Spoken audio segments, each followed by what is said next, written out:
देखो अब तारा से प्यार तो होइए गईल, बस तू ही बतावा कि तारा के पावे खातिर का करे के पड़ी। बस पूरा ठंडी भर सुबेरे शाम हमरा घर के बर्तन धो दिहल करी ह।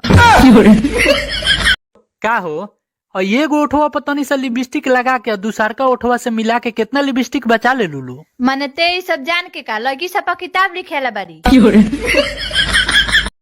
तार बियाह हो गई तबो प्यार कर लेलू हमरा से, अब तो तार मर्दा फोन करके गोरियावता। हम तो कहले रहनी नु कि हमरा से प्यार करके मुसीबत में पड़ जाइबा, ओह बेरा तो गहदा के कहले रहला कि हम सब सह जाएम, अब भोग। सुना ना सुगी, तार चाल देख के तो जियरा बेहाल हो गइल बा। लालका मरचा के अचार में पीस के भरे खातिर बारका मिक्सी आइल बा हमरा घरे। तो माने ही सब जान के हम का करें। दोबारा तोर जहाँ ई सब चंगराई देखनी तो तोरो दहिया काट काट के वही मिक्सी में पीस देम। इतना प्यार से तो देख देख के करेजा काट लेलू हमार। हाँ तो अभियो से संभाल के रहो, ना तो धीरे धीरे आँख किडनी लीवर सब निकाल ले।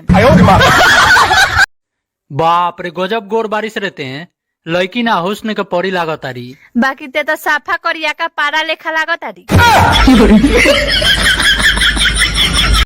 प्यार तो हमार दिल कइलस, हमार का कसूर बा, फिर भी तू जौन साजा देबू मंजूर बा हमारा। ठीक बा, 100 बार उठ बैठ कर बिना रुकले।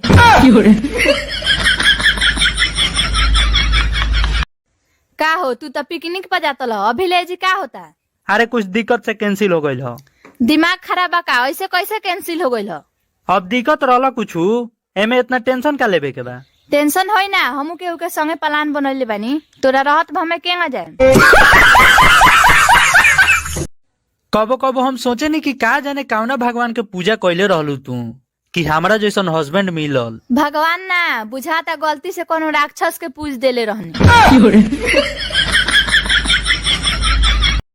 देखो अब तारा से प्यार तो होइए गईल, बस तू ही बतावा कि तारा के पावे खातिर का करे के पड़ी। बस पूरा ठंडी भर सुबेरे शाम हमरा घर के बर्तन धो दिहल करी ह।